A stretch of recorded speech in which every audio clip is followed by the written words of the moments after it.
नमस्कार। मैं अरुण के शर्मा, एनालिस्ट वन थॉट। अब इजराइल पर फिलिस्तीनियों को ड्रग्स भेजने का आरोप लगा है। गाजा में जो आटे की बोरियां भेजी गईं, उनमें नशीली गोलियां निकली हैं और निहत्थे लोगों पर गोलाबारी करने का भी आरोप लग गया है, जो कि पहले भी लगते रहे हैं। और फिलिस्तीन का दावा है कि इजराइल ने फिलिस्तीन लोगों को जो आटा दिया उसमें ऑक्सीकोडोन नाम की नशीली गोलियां मिली हैं। अब गाज़ा के सरकारी मीडिया ऑफिस जो है वो जीएमओ ने शुक्रवार यानी जुम्मे वाले दिन ये आरोप लगाया था। गाज़ा ह्यूमैनिटेरियन फाउंडेशन GHF ने फिलिस्तीन लोगों को जो आटे की बोरियां दी हैं उनमें ऑक्सोकोडीन नाम की नशीली गोलियां मिली हैं। अब GHF को इजरायली सेना चलाती है और इसे अमेरिका से सपोर्ट मिलता है। इस खुलासे के बाद गाजा में मानवीय संकट और गहरा गया है। जीएमओ ने कहा कि 4 लोगों के आटे की बोरियों में नशीली गोलियां मिली। आशंका है कि जानबूझकर आटे में कुछ नशीले पदार्थ मिलाए गए हैं जिसे फिलिस्तीनियों ने खा लिया। अब जीएमओ ने कहा कि यह लोगों को नशे की लत लगाने की साजिश है। इजराइल नशीली दवाओं को हथियार के तौर पर इस्तेमाल कर रहा है। यह वॉर क्राइम और अंतर्राष्ट्रीय कानून का उल्लंघन है। और ये गोलियां जो हैं नर्वस सिस्टम पर गंभीर असर डालती हैं। ऑक्सोकोडोन वैसे ये आमतौर पर दर्द कम करने के लिए दी जाती है, कैंसर ट्रीटमेंट के दौरान दी जाती है, दिमाग और नर्वस सिस्टम पर ये प्रभाव डालती हैं। ये बात भी ठीक है। और इसके साइड इफ़ेक्ट्स ये हैं कि इसको खाने के बाद नींद आती है, नशे की लत लग जाती है, चक्कर आना, मतली आना, कब्ज, सांस लेने में तकलीफ, बेहोशी और मौत भी हो सकती है। अब आटे की बोरियों में मिली ऑक्सीकोडोन गोलियों की यह तस्वीर जो है एक सोशल मीडिया पर वायरल हो रही है। अभी इसकी पुष्टि हुई नहीं है। और निहत्थे लोगों पर गोलीबारी करने का आरोप है। इजरायली सेना पर यह भी आरोप लगाया गया कि दक्षिण गाजा में GHF के रिलीफ सेंटर पर इंतजार कर रहे 10 निहत्थे फिलिस्तीनियों को गोली मार दी। गाजा के स्वास्थ्य मंत्रालय के मुताबिक GHF का रिलीफ प्रोग्राम शुरू करने के बाद ये पिछले 1 महीने में रिलीफ सेंटर्स पर 550 से ज़्यादा फिलिस्तीनी मारे जा चुके हैं। अब अखबार है इजराइल का हरेतज, उसने अनाम सैनिकों के हवाले से बताया कि इजरायली सैनिकों को निहत्थे फिलिस्तीनियों पर गोली चलाने के आधिकारिक आदेश दिए गए थे। एक सैनिक ने कहा कि हमने टैंकों से, मशीन गनों से गोलियां चलाई और ग्रेनेड फेंके। एक और दूसरा सैनिक है, उसने बताया कि उसके इलाके में हर दिन 1 से 5 लोग मारे जा रहे हैं। अब गाजा ह्यूमैनिटेरियन फाउंडेशन जो है, अब इसको इजरायली आर्मी चलाती है। इजराइल ने सभी आरोपों को खारिज किया है। इजरायली सेना ने इन आरोपों को फिर से सिरे से खारिज कर दिया है और कहा इसकी जांच की जाएगी। इजरायली सेना ने कहा है कि उसने अपने सैनिकों को आदेश दिया कि निहत्थे लोगों को नुकसान नहीं पहुंचाया जाए, जबकि पहुंचाया जा रहा है। अब इजरायली PM बेंजामिन नेतन्याहू, रक्षा मंत्री इजराइल कटाज ने भी इस रिपोर्ट को खारिज किया है।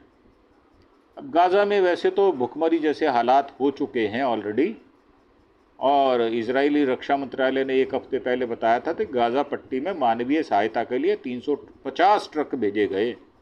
इन ट्रकों में UN और अंतर्राष्ट्रीय समुदाय की तरफ से भेजे गई आटे और खाद्य सामग्री जैसी मदद है, यह मदद केरेम शलोम क्रॉसिंग के रास्ते भेजी गई थी।